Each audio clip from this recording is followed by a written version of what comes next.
With Scream being my favourite franchise, how do I rank the movies? Your lemon squares taste like ass. Welcome to another Ice Cream Sunday where I dedicate a whole Sunday to my favourite franchise, Scream. My name is Em, aka Horror, and in today's video I will be ranking the Scream movies from my least to most favourite. Scream 6, 2023. While Scream 6 is not a bad movie overall, it is my least favourite entry in the franchise due to its storyline, characters and deaths. Its rehashing of what we have already seen in the series feels stale and is ultimately what let it down. I feel it was trying to be too meta and too aware of itself and would have been better off with a completely different take on things. I think a different story would have been a better route and they could have gone in so many different directions. The deaths were really disappointing to me as they took no risks and the only character's death we saw that could have been impactful was Annika. Other than the opening and the killer's deaths, the rest were just background characters whose fate doesn't have any impact on you. Gail's use was also very poor and they missed the mark with her representation. I did, however, prefer Sam's representation in this movie than in 5. When I first saw Scream 6, I thoroughly enjoyed it, but as time has passed, my enjoyment has become less and less.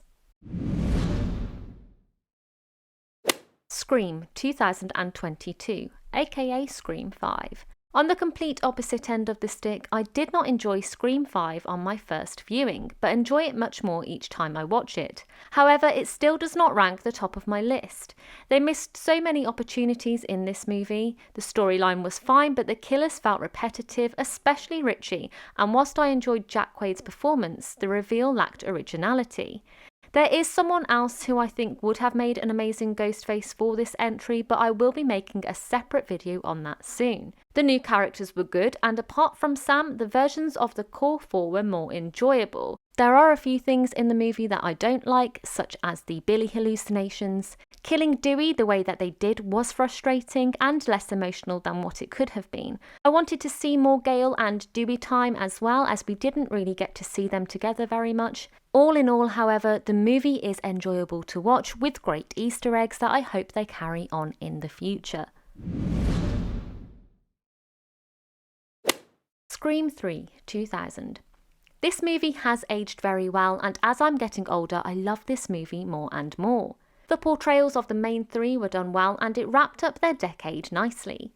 The supporting characters were enjoyable to watch, and unlike the newer movies, they provided something to the story. Having one killer in the movie was fresh and enjoyable to watch in the reveal. However, where they let this down was not having Sidney and Roman meet beforehand, making the reveal less impactful on Sidney and the audience. Although a lot of people have a dislike for the voice changer, as time goes on it becomes more and more believable due to the use of AI and how intelligent AI is. Overall, I do enjoy Scream 3 and think it deserves to be higher than the most recent two. I also love the unique way they brought Randy back and would love to see this originality be brought back in the upcoming entries. Scream 4, 2011. I really appreciate everything that went into the movie creatively, as everything was done for a reason, including the filter. I'm not the biggest fan of the opening sequence, however it was something new and they were trying something different. It just didn't work for me. I enjoyed seeing where the Legacy 3 were at the time, and it was good to have new characters to support them in a clever and impactful way. The movie introduced one of my favourite characters, Kirby Reed, and the reveal was great and impactful. I love that Jill nearly got away with it, and watching her go psycho on herself is one of my favourite scenes. It also has one of my favourite kills in the franchise with Olivia's kill. Where the opening fell short, in my opinion, the ending made up for it. You can really see where they were going with passing the torch in this movie, and I think that it would have worked a lot better than what we had in 5 and 6. Scream 2, 1997. This is easily one of the best movies in the franchise and in my opinion has the best killers since the original.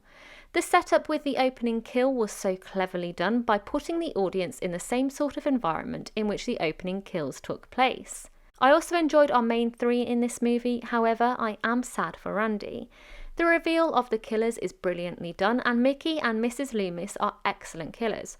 Laurie Metcalf's portrayal of Mrs. Loomis is one of my favourite in the franchise, and I love how she can change her facial expressions in the split of a second. Mickey's motive, whilst dumb, is also great, and it fits with the times perfectly.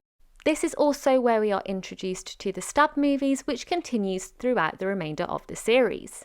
Without this level of self-awareness, I don't think that the franchise would be where it is today, and it is one of the things that makes the movies very unique. Scream, 1996. It is not only my favourite entry in the franchise, but Scream is also my favourite movie of all time. It has its faults, of course, but it is so perfectly done, from its story to its characters to its self-awareness.